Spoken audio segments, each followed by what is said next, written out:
హగ్గయి గ్రంథం 1వ అధ్యాయం 13వ వచనం. హగ్గయి గ్రంథం 1వ అధ్యాయం 13వ వచనం.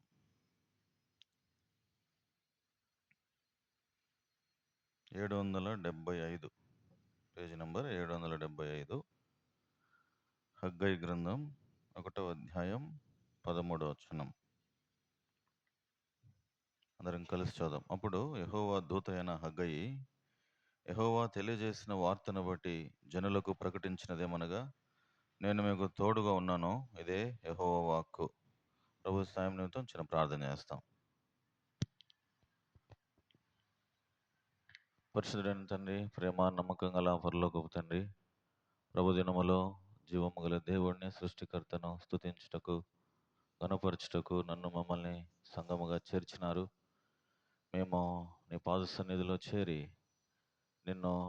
మేమందరము ఏక మనస్సుతో నిన్ను స్తుతించి గణపరచినట్లు మీరు మా జీవితంలో ఏమై ఉన్నారో, మీ మంచితనం ఏమిటో, మీ సత్యమును ఎరిగిన వారమై, మీ గొప్పతనమును ఎరిగిన వారమై నిన్ను పూజించి గణపరచినట్లు నన్ను మమ్మల్ని అందరినీ సిద్ధపరచము. మేమందరము ప్రార్థన ఆత్మస్థుతి ఆత్మను మేము ధరించుకొని తండ్రి ఆరాధించి నిన్ను గణపరిచినట్లు కృప దయచేయము. నిన్ను అర్థం చేసుకునే మనస్సు మాకు దయచేయము ప్రభువా. ఈ యొక్క ప్రభువా కోడికనంతటిని ఆశీర్వాదకరంగా చేయము. మీరే ఆది అంతము తోడే నడిపించము. మిమ్మల్ని చూచే కన్నులు మాకు దయచేయము. దుష్టుని కార్యాలు బంధించము. మమ్మల్ని అందరినీ మీ కలువరిసుల రక్త ధారల కిందకి తీసుకొస్తూ ఈ కోడికను ఆశీర్వాదకరంగా చేసి నడిపించి సహాయపడమని యేసుక్రీస్తు ప్రభు నామమున ప్రార్థించి స్తుతించి అడిగి వేడుకుంటున్నాం తండ్రి.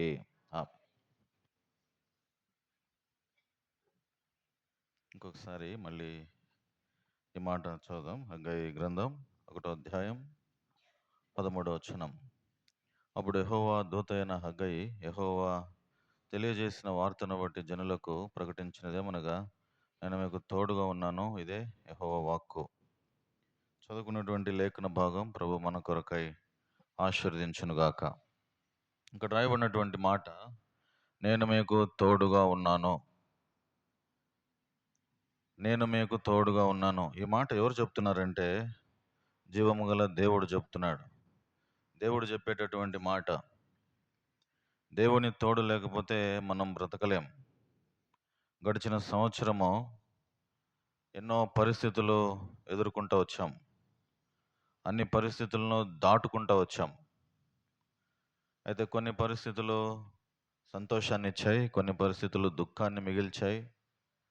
ఒక మాటలో చెప్పాలంటే గట్టెక్కాము అంటాం. ఏమంటాం? దాటిపోయి వచ్చిన తర్వాత ఏమంటారు కొంతమంది? నేను గట్టెక్కాను, అమ్మయ్యా నేను గట్టెక్కాను, బాగున్నాను అని. పోయిన సంవత్సరం అంతా దేవుడు మనల్ని ఏం చేసినాడు? గట్టు ఎక్కించినాడు. కొంతమంది కొన్ని పరిస్థితులను బట్టి చాలామంది నేను పోరాడలేనని చెప్పి పోరాటాలకు భయపడి అలిసిపోయి, అమ్మ నా వల్ల కాదు, ఇంకా నేను ప్రయాణం చేయలేనని చెప్పి కొంతమంది ఆగిపోతారు ప్రయాణంలో. ఒక గొప్ప దైవజనుడు ఈ మాట అన్నాడు. ఏమన్నాడంటే, నేను ఈ ప్రయాణం చేయలేను, ఇంకా నా వల్ల కాదు, ఇంకా నేను చచ్చిపోతాను, నన్ను చచ్చిపోయేది మంచిదని చెప్పి ఈ పోరాటం ఎదుర్కోలేనని చెప్పి ఒక వ్యక్తి పలుకుతాడు ఈ మాట. చూడండి, రాజుల గ్రంథంలో, మొదటి రాజుల గ్రంథం 19వ అధ్యాయం 4వ వచనం. మొదటి రాజుల గ్రంథం 19వ అధ్యాయం 4వ వచనం.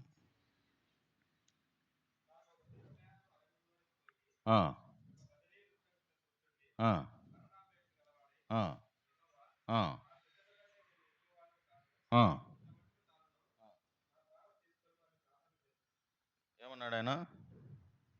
ఏమన్నాడు? ఇంత మట్టుకు చాలును, నా ప్రాణము తీసుకొనము అని ప్రార్థన చేసినాడు. అంటే తన ప్రయాణం మీద తనకి ఏమొచ్చింది? విసుగు పుట్టింది. ఇంకా నేను బ్రతికేది వేస్ట్ అనుకున్నాడు. ఇతను గొప్ప దైవజనుడు, మామూలు వ్యక్తి కాదు ఈయన. సామాన్యమైన వ్యక్తి చెప్తే దానికైతే ఏదో అనుకోవచ్చు. ఇంత మట్టుకు జాలును, నా ప్రాణం తీసేసుకొని నేను బ్రతకలేను ఇంకా అని అన్నాడు. ఈయన ప్రార్థన చేసినప్పుడు, ఈ ఏలియా, ఈ గొప్ప దైవజనుడు ప్రార్థన చేసినప్పుడు ఆకాశము నుండి అగ్ని దిగొచ్చింది. గొప్ప శక్తిమంతుడైన, ఎన్నెన్నో గొప్ప కార్యాలు చేసినాడు. పరలోకం నుండి అగ్ని దిగొచ్చింది ఈయన ప్రార్థన చేస్తే. ఎందుకు ఈయన ఈ మాట పలికాడు? ప్రభువా, నేను ఇంతే చాలు, దయచేసి నేను బ్రతకలేను ఇంకా, నా వల్ల కాదు, ఈ పోరాటం నేను ఎదుర్కోలేను. ఎన్నో పరిస్థితులు దాటుకుంటూ వచ్చాం. దేవుడు గట్టెక్కిచ్చినాడు మనల్ని అందరినీ. ఈ లోకయాత్రలోనే సాగుచుండా, ఈ లోకయాత్రలోనే సాగుచుండా, ఒకసారి ఏడ్పు, ఒకసారి ఏడ్పు, అయినాను క్రీస్తేసు నా తోడనుండు, అయినాను క్రీస్తేసు నా తోడను. నీళ్లు మింగలేక ఈత కొట్టలేక మధ్యలో రాలిపోయి చచ్చిపోవాలని బాధపడి దిగులు పడిపోయి ఇక నా వలన కాదని చేతులు ఎత్తేసి, నేను గట్టెక్కలేను, ఈ ప్రయాణం నా వలన కాదని ఎంతోమంది జీవితాలు ముగిసిపోయినాయి. అయితే దేవుడు దయగలవాడు. దేవుడు మనం ఎలాంటి వారమో, ఈ శక్తిమంతుడు ఒకసారి శక్తిహీనుడైపోయాడు. ఎవరి శక్తిమంతుడు? ఏలియా. ఎందుకు శక్తిహీనుడైపోయాడు, బలహీనుడైపోయాడు? కీర్తన 103 అధ్యాయం, కీర్తన 103:14. కీర్తన 103:14. మనము నిర్మింపబడిన రీతి ఆయనకు తెలిసే ఉన్నది, మనం మంటివారమని చేసుకొనుచున్నాడు. ఎలాంటి వారమంట? మంటివారమని ఆయన ఏం చేస్తున్నాడు? నిరంతరము జ్ఞాపకం చేసుకుంటున్నాడు. నువ్వు నేను ఎలాంటి వారం? మంటివారం. గడిచిన సంవత్సరం ఎన్నో ఉపద్రవాలు, ఎన్నో కష్టాలు, ఆపదలు, బాధలు, ఇరుకులు, ఇబ్బందులు, శోధనలు, పోరాటాలు, శ్రమలు తట్టుకొని ఎదుర్కొని అవన్నీ చూసుకుంటే ఈ సంవత్సరానికి వచ్చినాం. మొట్టమొదటి ఆదివారం 2025 సంవత్సరం. దేవుడు నన్ను క్షేమంగా ఉంచినాడు. ఆయన ఆరాధించాలని చెప్పి ఇక్కడికి వచ్చాం. ఆయన తోడు మనకు నిత్యము ఉన్నది. ఎంతవరకు ఉంది ఈ తోడు? ఎంతవరకు ఉంది? మత్తయి సువార్త 28 అధ్యాయం చివరి వచనం. ఎంతవరకు ఉంది ఆయన తోడు? మత్తయి సువార్త 28 అధ్యాయం 20 వచనం. ఇదిగో నేను యుగ సమాప్తి వరకు సదాకాలం మీతో కూడా ఏమంటా? ఎంతవరకు ఉన్నాడు ఆయన? సదాకాలం నేను మీతో కూడా ఉన్నా. ఒకరోజు 2 రోజులు ఉండేవాడిని కాదు. నేను మీతో సదాకాలం ఉన్నా. ఈ గొప్ప దైవజనుడు, ఇంక నా వల్ల కాదు ప్రభా, నేను చచ్చిపోతానన్నప్పుడు, ఏలియా నేను నీకు తోడుగా ఉన్నా. జ్ఞాపకం చేసుకో, పూర్వ దినాలు.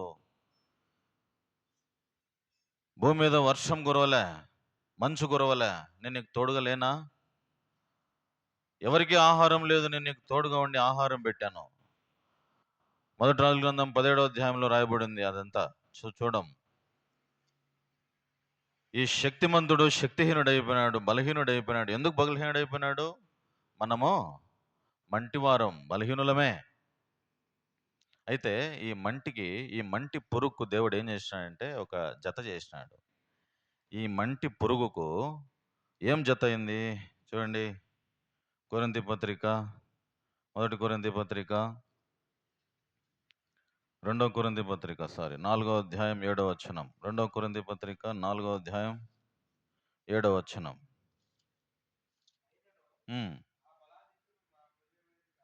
మామూలమైనది కాక దేవునిదై ఉండినట్లు మంటి ఘటములలో ఈ మంటికి తోడుగా ఏమిచ్చినాడంటే మహిమనిచ్చినాడు. ఏముంది?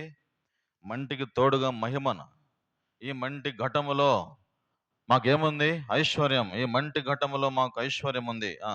తర్వాత కింద రాయబడి ఉంది, ఆయన అనుభవం చెప్తాడు. ఎటుపోయినను, 8వ వచనం, ఎటుపోయినను శ్రమపడుచున్నను ఇరికింపబడు వారము కాము. అపాయములోనను కేవలం ఉపాయం లేని వారము కాము. తరముబడుచున్నను దిక్కులేని వారము గాము. పడద్రోయబడినను నశించు వారము గాము. యేసు జీవము మాలో ఉంది. మేము మంటివారమే, కానీ మాలో ఏముంది? యేసు యొక్క జీవము మాలో ఉంది. ఎన్ని శ్రమలు వచ్చినాయి, ఎటు పోయినా శ్రమ పడుచున్న ఇరుకులో పడిపోలేదు. అపాయములో ఉన్న మేము కేవలం ఉపాయం లేని వారం ఏమి గాము. శత్రువు మమ్మల్ని తరిమాడు, మమ్మల్ని చూచి వాడు నవ్వుకున్నాడు. ఎటు పోయినను శ్రమ పడుచున్నను ఇరికింపబడు వారము కాము. పడద్రోయబడినను ఏమంట? నశించు వారము కాము. మాలో ఏముంది? యేసు జీవం మాలో ఉంది. మేము నిలబడుకొని ఉన్నాం.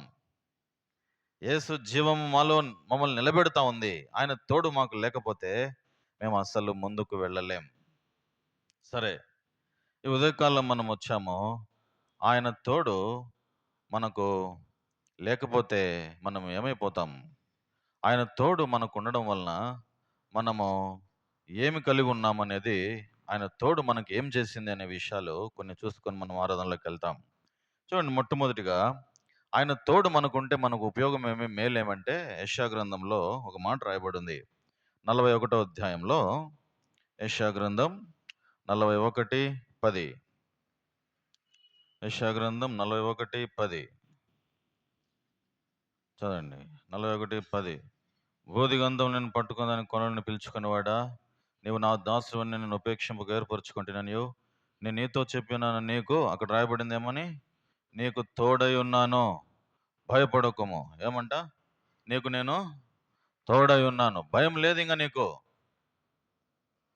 నువ్వు ఎక్కడ పోయినా భయం లేదు నీకు. గాఢాంధకారపు లోయలో ఉన్నా నీకు భయం లే. దేవుని తోడు నీకుంది. దానియేలు సింహపు బోనులో పడిపోయాడు. సింహాలు ఏమన్నా చేసినాయా? హాని చేసినాయా? ఒక్కటి కూడా ఎంత మాత్రం హాని చేయలే. దేవుని తోడు ఎవరికుంది? దానియేలుకుంది. దేవుడు మనకు ఎల్లప్పుడూ తోడుగనున్నాడు, తోడుగనున్నాడు. ఆయన తోడు లేకపోతే ఉంటామా? మనం ఒక క్షణమైనా ఉండగలుగుతామా? భయపడకు, నేను నీకు తోడుగా ఉన్నా. ఎన్ని భయాలు చుట్టుకొని ఉన్నాయో మనిషికి. అర్ధరాత్రి పిల్లి శబ్దం చేస్తే భయపడిపోతాడు ఒకడు. అంతెందుకు, ఒక బల్లి అరిస్తే భయపడిపోతాడు ఒక మనిషి. అర్ధరాత్రి బల్లి అరిస్తే ఎట్ట అరుస్తుంది బల్లి? మీ ఇంట్లో బల్లి అరసలే? ఎప్పుడు అరసలే? వినలే? నువ్వు ఇప్పుడు బల్లి శబ్దం వినలే? ఏమన్నా చిన్నప్పుడున్నా వినలే? ఎట్టండా కిసి కిసి కిస కిట కిట కిట కిట అంట. దాన్ని విని భయపడిపోయే వాళ్ళు ఉన్నారు చాలా మంది. ఎన్ని భయాలు మనిషికి! ఏమైపోతుందో ప్రతి భయం నుంచి తప్పిస్తున్నాడు ఆయన. నేను నీకు తోడై ఉన్నాను, భయపడకు. గొప్ప దైవజనుడు అంటాడు, నీ తోడు లేకపోతే మేము ప్రయాణం చేయలేం ప్రభు అంటాడు. నీ తోడు లేకపోతే మేము అసలు ప్రయాణం చేయలేం. ఇశ్రాయేలీయులు ఐగుప్తు నుండి కనాను దేశానికి ప్రయాణం చేసేటప్పుడు వాళ్ళు గొప్ప పాపము చేస్తే దేవుడు వారి మీద కోపగించినప్పుడు దేవుడు వారి మధ్యకు రాడు. అప్పుడు మోషే ప్రార్థన చేసినప్పుడు, నీ తోడు లేకపోతే, నీ సన్నిధి మాకు తోడు లేకపోతే మేము ముందుకు ప్రయాణం చేయలేం. నిర్గమకాండం, ఆయన సన్నిధి మాకు తోడుగా ఉంటే నాకేమవుతుంది? నిర్గమకాండం 33వ అధ్యాయం 14వ వచనం. నిర్గమకాండం 33:14. అందుకు ఆయన, నా సన్నిధి నీకు తోడుగా వచ్చును. ఆయన సన్నిధి మనకు తోడుగా ఉంటే ఏముంటుంది? విశ్రాంతి ఉంటుంది, భయం ఉండదు. ఆయన సన్నిధి, ఆయన తోడు ఉంటే మనకేముండదు? భయం ఉండదు. ఆయన మనకు తోడుగా ఉంటే మనకేముండదు? భయం ఉండదు, అసలు ఉండదు. ఓ పాట ఉంది కదా, భయము లేదుగా మనకు, భయము లేదుగా, తోడుండ భయము లేదుగా. దేవుడు తోడున్నాడు, భయం లేదు ఇంకా. అట్లనే ఈ భక్తుడు అంటాడు, ఏమంటాడంటే, నువ్వు నాకు తోడున్నావు, నాకేముందంటే విశ్రాంతి ఉంది, నా సన్నిధి నీకు తోడుగా ఉంది, నేను నీకు విశ్రాంతి, ఆ మాట చదువుమలా, నేను నీకు విశ్రాంతి కలుగజేసేదను. విశ్రాంతి కలుగజేస్తున్నాడు. నా సన్నిధి నీకు తోడుగా వచ్చును, నా కృప నిన్ను విడిచిపోదు, నేను నిన్ను విడిచిపెట్టను. లోకంలో పరిస్థితులు ఏమైనా మారిపోయినా పర్వాలేదు, నేను మాత్రం నిన్ను విడిచిపెట్టను. మనమే ఆయనను విడిచిపెట్టి ఉంటాం, ఎన్నోసార్లు విడిచిపెట్టేసి ఉంటాం, కానీ ఆయన మాత్రం నిన్ను విడిచిపెట్టాడు, నన్ను విడిచిపెట్టాడు. ఒక మాట ఏముంటుందంటే, పర్వతములు తొలగిపోయినా, మెట్టలు తత్తరిల్లినా, నా కృప నిన్ను విడిచిపోదు. నేను నిన్ను విడిచిపెట్టను, నేను నిన్ను విడువను, ఎడబాయను. ఎంతవరకు ఉంటాడు తోడుగా ఆయన? ఎంతవరకు? యుగ యుగ సమాప్తి వరకు సదాకాలం నీకు తోడుగా ఉన్నాడు. ఈ దేవుడు సదాకాలం నీకు తోడుగా ఉన్నాడు, నడిపించువాడు. మరణ పర్యంతం ఆయన నిన్ను నన్ను ఎత్తుకుని నడిపిస్తున్నాడంట. కాబట్టి ఒకటి జ్ఞాపకం చేసుకుంటున్నాడు ఆయన, నిన్ను నన్ను ఏమని జ్ఞాపకం చేసుకుంటున్నాడు తెలిసిన? నువ్వు మంటి పురుగు అని, నేను మంటి పురుగునని ఆయన జ్ఞాపకం చేసుకుంటున్నాడు. దేవుని తోడు లేకపోతే ఒక క్షణం కూడా మనం బ్రతకలేం. తర్వాత ఆయన తోడు ఉంటే మనకేమవుతుందంటే, ఎలాంటి వారికి తోడు ఉంటుందంటే, ఒక మాటలో చెప్పాలంటే, సమూయేలు గ్రంథంలో, మొదటి సమూయేలు గ్రంథం 18వ అధ్యాయం 14వ వచనం చూడండి. ఎలాంటి వారికి తోడు? మొదటి సమూయేలు గ్రంథం 18వ అధ్యాయము 14వ వచనం.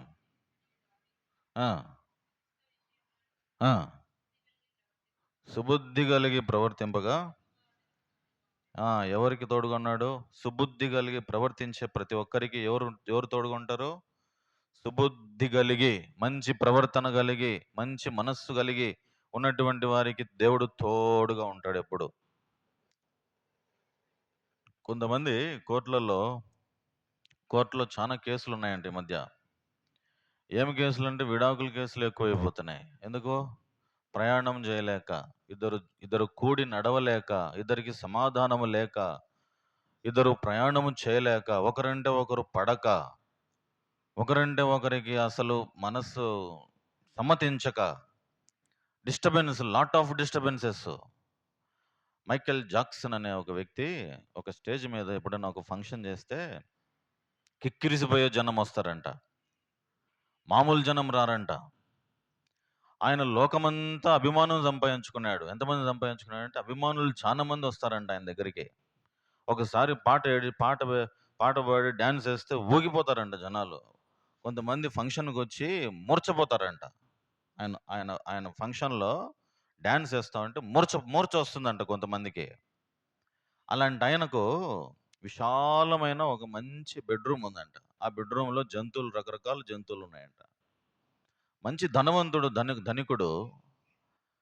ఆయన చెప్పిన స్టేట్మెంట్ ఏంటంటే, అన్నీ ఉన్నాయి కానీ నేను ఒంటరి వాడిని అన్నాడంట. ఏమన్నాడు ఆయన? అన్నీ ఉన్నాయి కానీ నేను ఒంటరి వాడిని, ఐఎమ్ అలోన్. దేవుడు లేకపోతే శూన్యం ఉంటుంది లోపల. దేవుని వాక్యము నీలో ఉంటే నిన్ను భద్రపరుస్తుంది, కాపాడుతుంది, పోషిస్తుంది. దేవుడు నీకు తోడుగా లేకపోతే రోజు ఏడుపే, రోజు దుఃఖమే, నిట్టూరుపే, బాధ. ఎంత ఉండి ఏం ప్రయోజనం చెప్పండి? ఎంత ఉండి ఏం ప్రయోజనం? ఏం లేదు. కాబట్టి దేవుని తోడు మనకుంటే రెండు సంగతులు చూసినాం. భయం ఉండదు, దేవుని తోడు ఉంటే మనకేముంది? విశ్రాంతి ఉంటుంది. తర్వాత 2వ సమూయేలు గ్రంథం 5వ అధ్యాయం 10వ వచనం. ఆయన తోడు మనకుంటే ఏముంటుంది అని అంటే,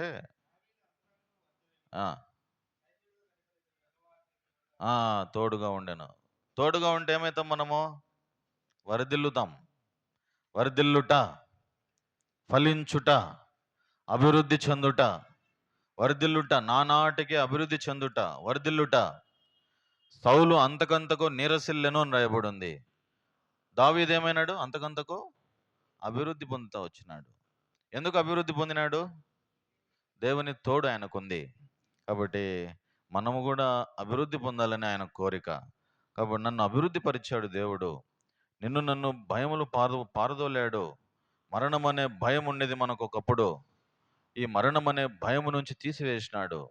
యేసుప్రభువుని నమ్ముకున్నటువంటి వ్యక్తికి ఏ ఒక్క వ్యక్తి కూడా మరణం అనే భయం ఉండదు. మరణం అనే భయం లేదు. విశ్రాంతినిచ్చినాడు. నిన్ను నన్ను దినదినం వర్ధిల్ల చేస్తున్నాడు. ఇంకా ఏం చేశాడు? 2 సమూయేలు గ్రంథం 7వ అధ్యాయం 9వ వచనం.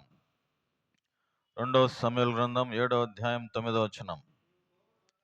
నీవు పోవు చోట్ల నెలను ఆ ఆ ఆ ఏముంది అక్కడ? శత్రువులను నిర్మూలము చేసి అని రాయబడింది. శత్రువులను నాశనం. శత్రువులు ఉండరు నీకు. దేవుడు తోడుంటే ఎవరు ఉండరు నీకు? శత్రువులు నీకు తోడు ఉండరు. శత్రువులు ఉండరు నీకు. కీర్తన 118వ అధ్యాయంలో ఒక మాట అదే అనేక పర్యాలు రాయబడింది. కీర్తన 118వ అధ్యాయము 10, 11, 12. కీర్తన 118 10, 11, 12. 10లో 10 చదువుదాం ముందు. అన్యజనులందరూ నన్ను చుట్టుకొని ఉన్నారు. యెహోవా నామమును బట్టి నేను వారిని ఎవరిని బట్టి నిర్మూలన చేసినాడు? యెహోవా ఇదే మాట 11లో కూడా ఉంది చూడండి. యెహోవా నామమును బట్టి వారిని నిర్మూలం చేసేదను. కింద 11లో కూడా ఉంది. యెహోవా నామమును బట్టి నేను వారిని నిర్మూలం చేసేదను. 12లో కూడా ఉంది అదే మాట. యెహోవా నామమును బట్టి నేను వారిని నిర్మూలము చేసేదను. దేవుడు తోడుంటే మనం దేవుని నామమును బట్టి మనం శత్రువులను ఏం చేస్తున్నాం? నిర్మూలము చేసేదాం. ఎట్లున్నారు ఈ శత్రువులు? కందిరీగల వలె ఉన్నారంట. అక్కడ రాయబడిన మాట 12వ వచనం చదవండి. కందిరీగల వలె నా మీద ముసిరి ఉన్నారు కందిరీగలు. ఒక కందిరీగ గుడితే ఎట్లుంటది? ఏమా ఒక కందిరీగ గుడితే ఎట్లుంటది? ఎవరికన్నా కుట్టిందా కందిరీగ? కుట్టించుకున్నారా? తేనెటీగ కుట్టించుకున్నారా? తేనెటీగ. కందిరీగల వలె నా మీద ఏమైనారు శత్రువులు? ముసిరి ఉన్నారు. పైన రాయబడింది 11వ వచనంలో, నలుదిశలను వారు నన్ను చుట్టుకొని ఉన్నారు. ఈ శత్రువులను దేవుడు ఏం చేసినాడంటే నిర్మూలం చేసినాడు. శత్రువులు అనేవాళ్ళు లేకుండా చేసినాడు. ఎప్పుడు? దేవుడు మనకు తోడుగా ఉన్నప్పుడు. కాబట్టి ఎన్ని ఉపయోగాలు ఉన్నాయో తెలుసా దేవుడు నీకు తోడుగా ఉంటే. తర్వాత ఇంకా రాయబడిన మాట 2వ రాజుల గ్రంథం 18వ అధ్యాయము 7వ వచనం. 2వ రాజుల గ్రంథం 18వ అధ్యాయం 7వ వచనం.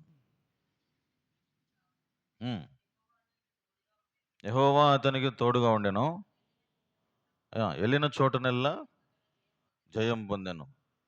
వెళ్ళిన చోటల్లా జయం అంట. దేవుడు తోడు ఉంటే ఎన్ని చోట్ల పోయిన చోటల్లా మనకేముంటుంది?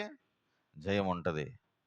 కాబట్టి దాటుకొని వచ్చాం, పరిస్థితులన్నీ దాటుకొని వచ్చాం. పోయిన సంవత్సరంలో దేవుని తోడు మనకు ఎంతగా కాపాడుతూ ఉంది. దేవుని తోడు లేకపోతే అస్సలు ముందుకే వేయలేమే, ఒక అడుగు కూడా ముందుకు వేయలేమే. జయం పొందిండేవారం గాము, వర్ధిల్లేవారము గాము, భయముతో బాధపడిపోయేవాళ్ళం. హెబ్రీ పత్రికలో 2వ అధ్యాయంలో ఉంది, మానవుడు ఏ భయంలో ఉన్నాడని అంటే చూడండి. అక్కడ రాయబడిన మాట హెబ్రీ పత్రిక 2వ అధ్యాయంలో 14, 15 వచనాలు. 14, 15.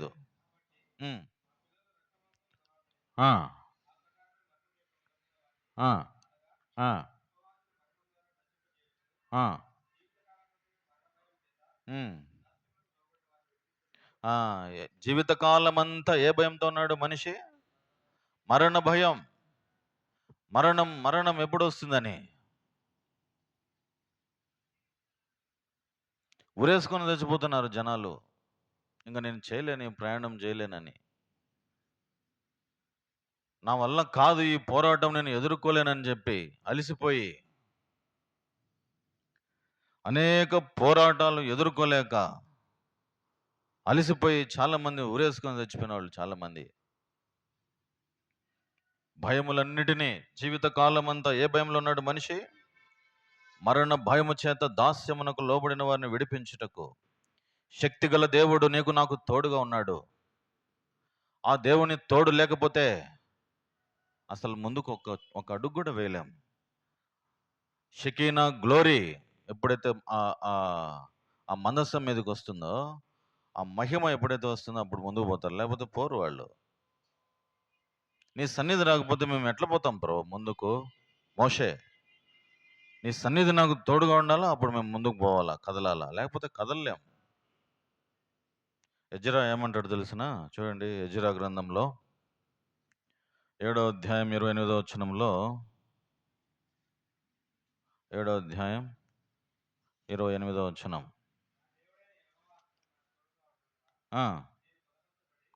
ఏమైందంట? నాకు తోడుగా ఉన్నందున నేను బలపరచబడ్డాను. స్ట్రెంత్ వచ్చింది నాకు, బలపరచబడ్డాను. మామూలుగా బలం రావాలంటే ఏం కావాలా మనకు? ఏం రావాలా? బలం రావాలంటే బూస్టు, హార్లిక్స్, యాపిల్ జ్యూసు తింటే తాగితే మంచి బలం వస్తుంది. ఏనేమంటాడు దేవుడు నాకు? చదవండి అన్నమాట మళ్ళా. యెహోవా హస్తము నాకు తోడుగా ఉన్నందున నేను బలపరచబడ్డాను.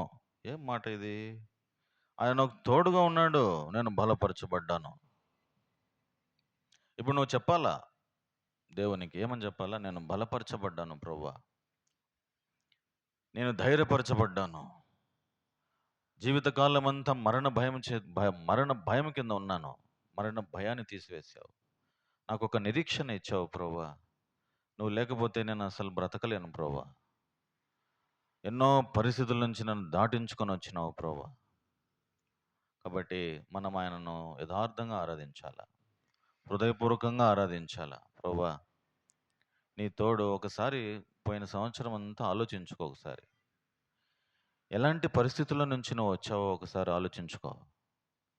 ఒకసారి దుఃఖము, ఒకసారి ఏడుపు, ఒకసారి బాధ, ఒకసారి నా వల్ల కాదులే అనుకొని డీలా పడిపోయినావు నీ అంతకు నువ్వే. అయితే ఎవరు నిన్ను గట్టెక్కించినారు? దేవుని తోడు. యెహోవా నా కాపరి, ఆయన నాకు కాపరిగా ఉన్నాడు, నాకు తోడుగా ఉన్నాడు. నేను మంటినని జ్ఞాపకం చేసుకొని, నేను మంటివాడునని జ్ఞాపకం చేసుకొని, ఈ మంటి ఘటములో నాకు మహిమైశ్వర్యం ఇచ్చాడు, ఐశ్వర్యాన్ని నింపాడు. ఎటు పోయినా నేను శత్రు చేతులు ఇరికించబడేవాడిని కాదు. ఏం చెప్తాడు పౌలు ఆ మాట! నేను ఎటు పోయినను శ్రమపడుచున్నను ఇరికింపబడేవాడిని కాదు, తరమబడుచున్నను దిక్కులేని వాడిని ఏమో కాదు నేను. అందరూ నన్ను తరుముతారు, తూ అని ఊస్తారు, హేళన చేస్తారు, కందిరీగల వలె నా చుట్టూ శత్రువులు ఉన్నప్పటికీ నేను భయపడను. గాఢాంధకారపు లోయలో ఉన్నా నేను భయపడను. ఒక్కొక్కరిది ఒక్కొక్క అనుభవం. దానియేలుది ఒక అనుభవం, దావీదుది ఒక అనుభవం. గాఢాంధకారపు లోయలో నేను సంచరిస్తా, అక్కడ కూడా నేను భయపడను. దేవుడు నాకు తోడుగా ఉన్నాడు. హనోకుకు తోడుగా ఉన్నాడు. ఒక్కొక్క జీవిత చరిత్ర చదివితే అంతెందుకు, శద్రకు మేషకు అబేద్నెగోలు అగ్నిగుండంలో పడిపోతే అగ్ని వాళ్ళని కాల్చేసిందా? వాళ్లకు పరిశుద్ధత ఉంది. పరిశుద్ధత నువ్వు నేను సంపూర్ణం చేసుకోవాలా. పరిశుద్ధత ఉంటే ఏది ఎంత మాత్రం హాని చేయదు నిన్ను. దేవుడు తోడున్నాడు, దేవుని దూత వాళ్లకు చుట్టూ ఉంది. కాబట్టి దేవుని తోడు ఉండదు కాబట్టి మనం ఇక్కడికి వచ్చినాం ఈరోజు. ప్రభువా, గత సంవత్సరం అంతా నీ తోడు లేకపోతే నేను ఇంతవరకు దాటి రాలేను. కాబట్టి నేను స్తుతిస్తున్నా, నేను ఘనపరుస్తున్నా. నువ్వు నన్ను వర్ధిల్ల చేశావు, నా భయములన్నిటిని తీసివేశావు, నన్ను బాగు చేశావు, నన్ను బలపరిచావు, నన్ను గట్టెక్కించావు ప్రభువా. ఈ సంవత్సరం కూడా అందుకని ఒక ఆయన అంటాడు, నేను ఎప్పుడు బలహీనుడనో అప్పుడు నేను అప్పుడు బలవంతుడను, నేను ఎప్పుడు బలహీనుడనో అప్పుడే నేను బలవంతుడను. పోరాటం వచ్చినప్పుడే మనం బలవంతులం. పోరాటం రాకపోతే బలవంతులమా? ఓడిపోకూడదు, జయించాలా. యెహోవా నామమును బట్టి శత్రువులందరినీ నిర్మూలం చేయాలా. కాబట్టి దావీదు అంటాడు, నేను యెహోవా పేరట నేను నీ దగ్గరికి యుద్ధానికి వస్తున్నా, నీ తలను తెగ నరికేస్తా ఈరోజు అన్నాడు. ఆకాశ పక్షులకు నీ దేహం పడేస్తానన్నాడు. శత్రువును జయించినాడు. కాబట్టి ఈ దేవుడు మనకు సదాకాలము తోడుగా ఉన్నాడు. కీర్తన గ్రంథంలో ఈ మాట రాయబడి ఉంది. ఈ దేవుడు ఎంతవరకు తోడుగా ఉన్నాడంటే సదాకాలం. 24వ అధ్యాయంలో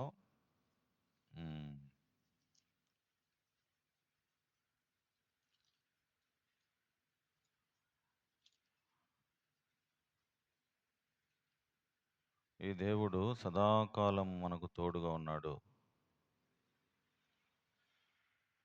ఎవరైనా చెప్పగలుగుతారా మాట? ఇదే కీర్తనలో ఉంది.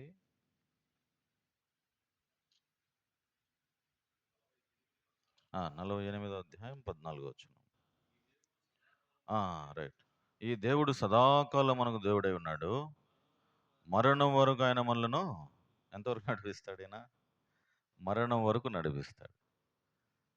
మరణం వరకు నడిపించేవాడు సదాకాలం. ఒకరోజు 2 రోజులు కాదు అండి నేను చేయి విడిచిపెట్టేటాడు. కొంతమంది మునగ చెట్టు ఎక్కిస్తారు బాగా. నేను అబ్బా నువ్వు తోపన్నా, నువ్వు అదన్నా ఇదన్నా అని ఒంటరిగా నేను ఎక్కిచ్చేస్తారు పైనుంచి. ఆడి నుంచి ఏం చేస్తారు? సావురా నీ సావు అని చెప్పి వెళ్ళిపోతారు అంతే. అది కథ. అటుంటది లోకము తీరు. కానీ దేవుడు ఎట్ట చేస్తాడు? పట్టుకున్నాడంటే విడిచిపెట్టాడు. నిన్ను విడువను ఎడబాయను, అది ఆయన గుణం. కాబట్టి మనం ఆరాధన చేస్తాం. గడిచిన సంవత్సరం అంతా దేవుడు మనలను కంటికి రెప్పలా కాపాడాడు. ఈ సంవత్సరం కూడా కాపాడుతాడు, ఎప్పుడు కాపాడుతాడు. కాబట్టి మనం ఒక పాట పాడిన తర్వాత ఆరాధనలోకి వెళ్తాం.